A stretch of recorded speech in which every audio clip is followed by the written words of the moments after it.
Here we go. Everything's starting. Everything's hot. Everything's being taped. Everything's recording right now. Hopefully the podcast, I'm just going to cut it out.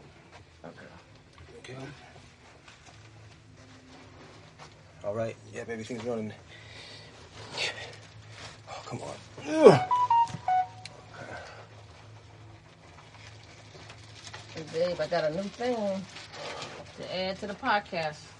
It makes a loud noise. Cool. Sounds good. Okay, testing 1, 2, 3. Testing 1, 2, 3. Oh, let me put my earphones on. Okay, so we're probably going to start. Mark this point. We'll mark this point right here. And we'll come in from right here. So this is the WAsH. You ready? What are you doing? What's that? It's not working. What's not working? This is supposed to make a loud buzzing sound. Don't worry about that. Don't worry about the buzzing sound. We got to start this. Okay. So. Let's take this back. Okay. All right, so we'll mark it here. This is the time. It says we're about 2 minutes in. Okay. Okay, we are live from an undisclosed location in Culver City, California. It is me, Jude, and I'm here with my esteemed co-host for the WAsH, Chris Ryde. Chris Ryde, how are you doing? I'm doing swell. You're doing swell. Swell is always well. Swell is always well. Swell is always well. So how was your day? How was your trip here? Was it good? Oh, it was fine. A little traffic, but I was able to get here on, I guess, a little on time. A little on time? No, you were late. You were not on time. LA time. Oh, LA time? Okay, well, I think that was like Spain time. I think you were taking a siesta or something. I don't know about LA time. So what's interesting? What's happening? How's your week? Everything cool? It's been all right. I know we're coming out of this pandemic, so, they're, I guess, loosening up as far as the mandates on wearing the mask. Yeah. So I guess that's a good thing. So what are they doing right now? Is it that you have to be vaccinated to get, to be able to go maskless, or what's the plan? Well, the thing is, they're still pushing, of course, for vaccines, yes, across the board. Okay. But now I believe it's if you work for a corporation that's 100+ employees. Yes. That's no longer. Okay. So employees who work at very large corporations, they don't have to worry about, if they had certain feelings as far as being vaccinated. Okay. So that's now a thing of the past. So can I walk into a store? If I'm vaccinated, can I walk into a store tomorrow and without a mask? Is that cool? Well, it also depends on where you are. I believe in Orange County, it's no mask. Okay, no mask. Okay, no, exactly. Orange County, no mask. Okay. But parts of Hollywood. Okay. I saw a thing on Spectrum News where small business owners were still pushing the necessity for their clientele customers to wear a mask when they enter their premises. Okay, so it's by the business's discretion, or is it so the owner of the business's discretion, right? Exactly. Places like Target, no, you don't have to wear a mask. Okay. Oh wow. So if I go to Target right now, I don't have to wear a mask. You don't have to wear a mask. Oh, okay, cool. Hey. All right, so coming out of it, we'll see what happens. I don't want to discuss any more about it because, even if you seem to talk about that nowadays, it seems like, the message that you're trying to say probably won't get out because, I don't know, it's in the algorithms, that's like a kind of a no-no to talk about that. But, I mean, we have to still bring the consciousness to the people and let them know, what's going on. And that's what we're here for at the WAsH. So, besides talking trash and all that good stuff. Exactly. Well, we were supposed to have a special guest today, but the special guest did not come, and that's how it is sometimes in the big city. I don't know where they are, but I guess stuff happens. You can shoot an email, you make a phone call, you can say you're not coming and why, but that's okay. Hey, it's all good. So you sent me something in the mail that was very interesting, and what you sent me is everything going all right with your what's that? Everything's going all right with the arm of your podcast microphone? For some reason, the podcast arm is just, I guess, feeling a little lazy today. And trying to position it. I think sometimes the trick is to push that big part in and at the same time pull the head towards you. Because I used to have that problem as well. Yeah, there you go. There. Yeah. That's it. You push that part in. Yeah, it'll work. Hey, technology. There you go. It's a little better right there. Is that good? That's good. There you go. Oh, perfect. There you go. Okay, there you go. Good, better. Almost. Not almost there? Okay. Hey, are you videotaping yourself, or is this going to be a picture? Is it going to be a picture, or are you videotaping I yourself? think it might have to be a picture as far as getting this position. I don't want the people out there who watch and listen to the WASH think that I just put a video up there and I don't put a picture of. I mean, I don't put a video of anybody else in the show for narcissistic reasons. This is not true. You know, they can hear you going in your bag on air. Yeah, you realize when you go in your bag, they can hear you. They can hear everything. They can hear everything that you do. So okay, so many of the people I bring on the show, we try to facilitate video opportunities, and many times it does not come to pass. So they wind up with a picture. So I want nobody to think that I'm a narcissist or anybody trying to think that I'm just trying to put myself in there. I'm really not.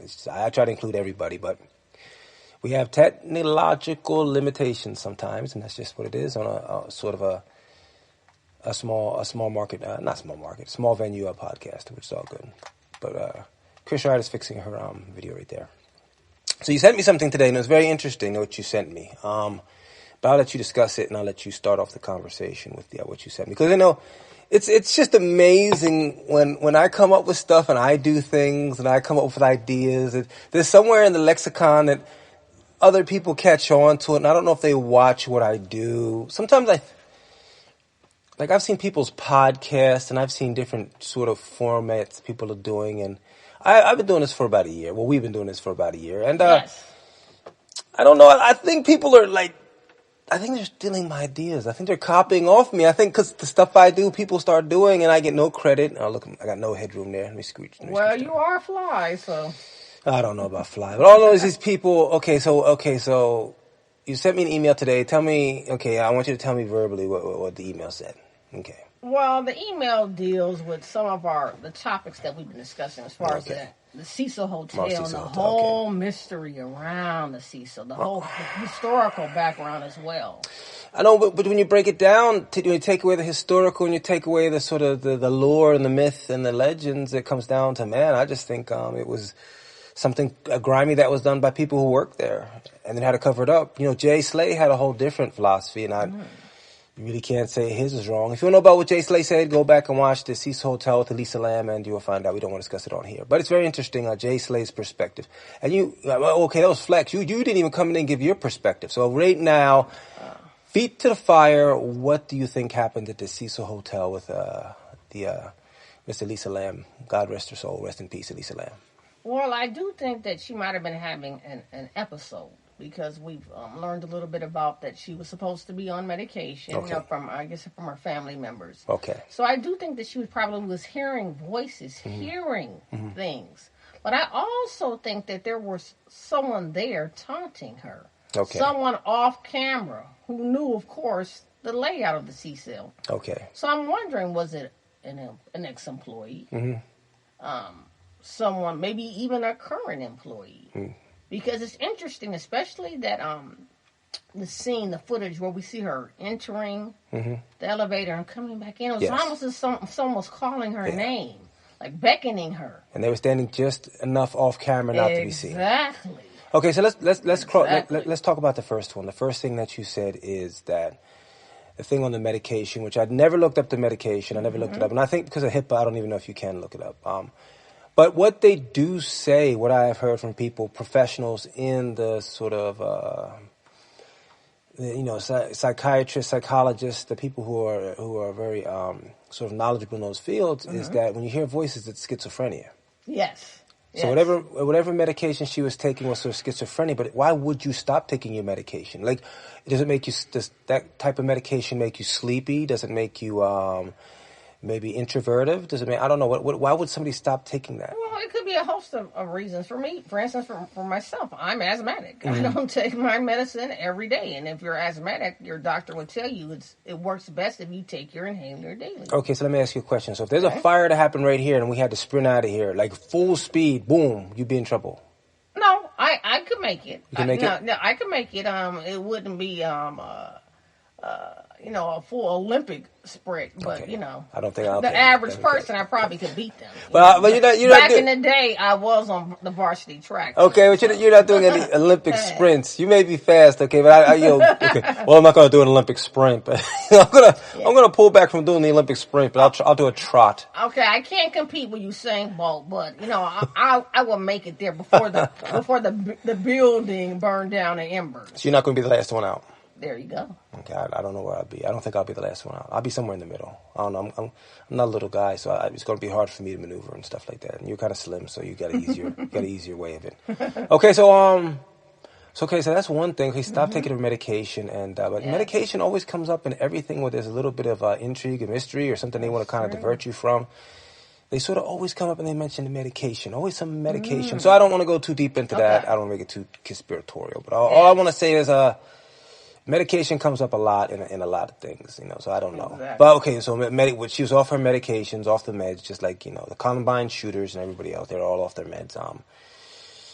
The guy in Connecticut was off his meds. I don't know. There's all these people off their meds. I don't know. John Hinckley Jr. was off his meds. To me, when you're a shooter, you're taking down lives. The medication, that's out the window. So who's the guy who shot John Lennon? He was off his meds, wasn't he? I know a little bit about him. I know that he was literally staking out where Lennon was staying for a while. People had seen him. Oh, wow. Literally walking back and forth, going to the local diner, and pretty much staking him out. So it's almost as if people in the neighborhood had spotted him and had seen him. Didn't say anything to poor old John. Wow. They probably, back then that was like unheard of. Boy, man, somebody's stalking me. Ain't nobody stalking me. Don't be stalking me, man. Exactly. You don't think about a man stalking another man. Me and Yoko, we're off here. We're just singing here, doing hippie stuff. We're singing and we're dancing. We're sitting barefooted in front of the camera. Who'd be stalking us, matey? Get on with you, matey. Bugger off. Yeah.